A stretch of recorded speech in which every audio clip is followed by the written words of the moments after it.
Alright, fellow Slayers, it's time to take a look at the second episode of the day, which is Gone. Buffy and Dawn remove all possible sources of magical temptation from the house to support Willow's recovery. Buffy finds Spike's Zippo lighter in the couch cushions, and, after remembering their nightly bended house, she tosses it in the collection box. Meanwhile, the trio uses the Illuminati diamond they stole to complete an invisibility ray. The next morning, Willow tells Buffy she's not ready to return to school, but wants to spend the day researching the stolen diamond.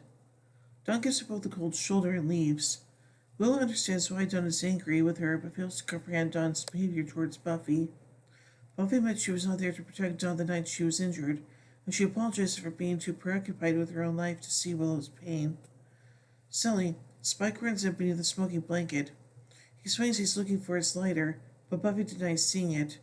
Willow excuses herself and heads back to her room. Spike calls Buffy love, which she dismisses and tells him to stop making excuses to see her. He teases her with the various terms of endearment and strokes her hair. When he reaches down to touch her, Buffy whispers for him to stop. Spike suspiciously looks down her jeans as Xander unexpectedly walks into the kitchen. As Buffy slaps Spike's hand away, Xander pokes fun at Spike for trying to mag on Buffy. Buffy interrupts Xander and tells Spike to let himself out. Xander's taking Dawn to school, and she mentions the car accident as Buffy opens the door. Excuse me. Doris Kroger, a social worker, visits the Summers' home to see how Buffy is doing in her role as Dawn's legal guardian. However, Buffy's unprepared, believing the visit would take place on a different day. The living room is magic ingredients scattered about. Buffy assures the social worker that the magic weed is not marijuana. Doris sees Spike asking for his blanket and assumes he's her boyfriend, which Buffy denies. Will announces from top of the stairs that she is heading to bed, and Buffy explains she lives with another woman who happens to be a lesbian. Doris tells Buffy that her case does not look good, and she will recommend a meeting probation, meaning Buffy might lose custody of Dawn. Once the social worker leaves, Buffy snaps at Spike when asked how the visit went, telling him to get out. Spike lunges forward and pins Buffy against the wall. She closes her eyes and yanks out his lighter from her front pocket. He tells her he's just getting what he came for and storms out the house, while calling out, "So long, Goldilocks." Buffy walks up to her bedroom and slams the door. She paces and then sits in front of the mirror. She takes a pair of scissors and proceeds to cut the majority of her hair. Later, in a hair salon, the puzzle stylist asks Buffy what she wants done with her hair. As Buffy looks in the mirror, she has to be made different. The trio is on the same street, about to make themselves invisible so they can see naked women inside a spa. However, when they see Buffy, Andrew and Jonathan panic and start a tug of war of who used the invisibility ray first. They accidentally overload the device, and the beam hits Buffy, causing her to waver and disappear along with a dumpster, a traffic cone, and a fire hydrant. Anya and Xander are planning their upcoming wedding at the magic box. The door opens, but they see no one entering. Buffy tells them about her predicament while playing around with being invisible. Xander is concerned, but someone is misusing magic and goes to confront her. Buffy goes out to have invisible fun in Sunnydale. She takes an outdated cap of a woman as the ghost of fashion victims past, and drives off the parking inspector's van. In the Department of Social Services, Buffy uses her invisibility to trick Doris into behaving bizarrely and replaces Summers' report with pages consisting entirely of repetitions. All work and no play makes Doris a dull girl. The social worker tells her supervisor he believes she is having a mental break. He sends her home, saying he will send someone else to re-inspect the Summers home the next day. Buffy enters Spike's script, turns off his television, and bumps into him as he wonders out loud if a ghost is haunting him. Suddenly, Buffy throws him against the wall and rips open his shirt. Spike frowns in uncertainty before gasping as unseen Buffy has her way with him. He looks down, tentatively asks whether Buffy is there. She answers, "I told you, stop trying to see me," and yanks him off the wall. Meanwhile, Xander approaches Willow, who has no idea how Buffy became invisible, and is offended that she is automatically being blamed. She doesn't have to find out what has happened to Buffy. Although magic continues to entice Willow, she resists and uses deductive reasoning determine the people responsible are the drivers of the black van seen trailing Buffy. Willow meets Xander at Buffy's last scene and gives Xander a traffic cone that also turned invisible. He takes it back to the magic box and research books with Anya. She discovers the invisibility ray is causing the structured traffic cone to break down, and Xander realizes the same thing happened to Buffy if her invisibility isn't reversed. In the trio's basement, Warren tries to fix the invisibility ray, but says Buffy will die from the radiation overload if she continues to be invisible. He finds no problem with that, but Andrew and Jonathan are upset and do not want to kill her. Warren grudgingly agrees to help. Xander enters Spike's crypt and discovers it in disarray. He goes downstairs, where he finds Spike in bed. Spike is having sex with invisible Buffy but appears alone. He explains he is exercising, and Buffy squeals in surprise as Spike slams himself into the mattress while pretending to push-ups. Xander asks about Buffy's whereabouts, and Spike admits he has not seen her. Throughout the conversation, Spike tries to act normal despite Buffy's attempts to physically tease him, but Xander is oblivious to Buffy's presence. Confused by Spike's odd behavior, Xander tells him he needs to get a girlfriend and leaves. Spike tells Buffy that he's tired of being with her and not truly having her. She argues they were having fun, but he says she only came to him because she's not really there. Spike is frustrated with her carefree attitude and doesn't appreciate the way she seems to be using being invisible as an excuse to escape her life. He insists that everything will return to normal once her friends have restored her. He has to leave if she isn't truly going to be with him.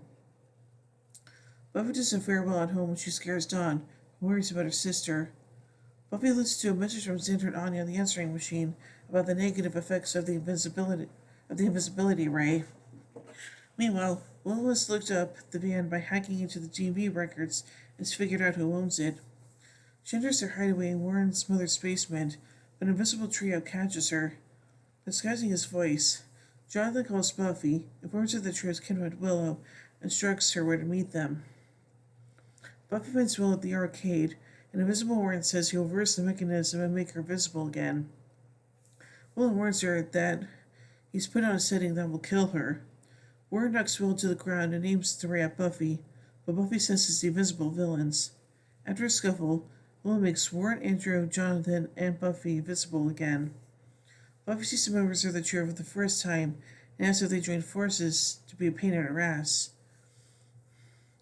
Willow begins a group to be Buffy's arch nemesis. After a bomb goes off, the trio struggles to open the door and escapes. After Willow praises Buffy's new hair, the two friends sit on the curb outside. Willow says that while she found the trio without using magic, she was tempted to use it. Buffy reveals that, while she's still struggling with the resurrection, learning the full effects of the invisibility ray made her realize she did not want to die. Together, they commemorate the small but significant steps they made that day. Nice. So now take a look at some continuity surrounding this episode. Dawn's arm was in a sling after the car accident wrecked. While trying to seduce Buffy, Spike admits that he loves her hair. Before recognizing his feelings for her, Spike told Buffy that Buffy she had stupid hair and complained about her bouncing shampoo commercial hair. Buffy whistles, going through the motions, when she sang in the musical episode once more with feeling. Xander asks Buffy if she has been feeling ignored once he learns about her invisibility and out of mind, out of sight. The Scuba Gang learned Marcy became invisible as a result of being ignored by those around her. The circumstances were repeated in the episode Lessons. While asking Willow about her mistakes in magic, Xander messaged a recent forgetting in reference to Willow's forgetting the spell in Tabula Rasa. Andrew and Jonathan are against the idea of killing Buffy, but Warren goes behind their backs to use the ray gun to speed up the process of killing her. In Seeing Red, Warren once again tried to kill Buffy without the other trio members knowing. Willow recognizes Jonathan's voice as familiar when he's invisible, having last interacted with him in the episode Superstar. Buffy and Willow fail to recognize Andrew, being a recurring gag in the series. Buffy recognizes Andrew as Tucker's brother, who she met in the prom. Buffy learned how to pronounce nemesis in conversations with dead people. Buffy first recognizes that she doesn't want to live, something she's been struggling with since her return in Bargaining Part 2. In Predators and Prey, while facing imminent death, Andrew makes a series of confessions to Buffy and mentions he liked when she cut her hair in this episode. Let's take a look at some production notes for this episode. The scene where Buffy has her hair styled was filmed in Torrance, California. The names of the various shops and their phone numbers are readily visible. The beauty salon was the Real Continental Hair and Nail Design, formerly at 1425 Marcelina Avenue. This is the first of two episodes, both written and directed by David Fury, the other being Lies My Parents Told Me. And now let's take a look at a deleted scene. While Buffy was invisible, she would stop a boyfriend bullying a girl and say, "Watch you bully, kid. She might be the next chosen one." And now let's take a look at some pop culture references. Andrew makes a reference to Industrial Light and Magic, the company founded by George Lucas, in opposition to Ed Wood, a filmmaker of a low-budget science fiction movies in the 1950s. The phrase, "all work and no play makes Doris a dull girl," is a reference to the horror film The Shining, in which Jack's manuscript is comprised entirely of pages repeating the phrase, "all work and no play makes Jack a dull boy." Warren calls Jonathan Frodo after a character from The Lord of the Rings. In lieu of "good God," Xander exclaims, "Good Geoffrey Cambridge," using the comedian's name. Andrew argues the fictional supervillain Lex Luthor always tries to take over City Metropolis, but he does not kill Superman. Buffy tells Dawn that Xander and Anya are moldering it out, which is a reference to the character Fox Mulder from the X-Files, known for investigating paranormal cases. Andrew and Jonathan play the game Dead or Alive 3 at the arcade. And now finally, let's take a look at some goofs. During the scene in the social services building, Buffy types on the social worker's computer, and the keys to press as her invisible hands move over them. In the widescreen version of this episode, the strings used to make this effect are visible coming out of the left side of the keyboard. After Buffy searches the folders for Dawn's files, her hands are visible at the bottom of the screen picking the files up. Spike's TV can be seen already off before Buffy turns it off. When Willow checks the DMV records, the same 6 names are listed twice. Willow's hair changes between shots in the scene when she's telling Xander that she's going to find the van. In the Netflix, Disney Plus, and Amazon Prime versions of the show, the computer has encrypted ENCRYPTED spelled wrong. It's actually ENCRYTPED. Interestingly, this error is not present in all versions of the show. I wonder why that is. So I think this episode is pretty interesting, and it's a good thing that Willow's starting to not depend on magic a whole lot. So, yeah. So overall, I give Gone 3 vampire steaks out of 5. By the way, tune in as we took the final episode of the day, Double Meat Palace. So, until then, here endeth the lesson.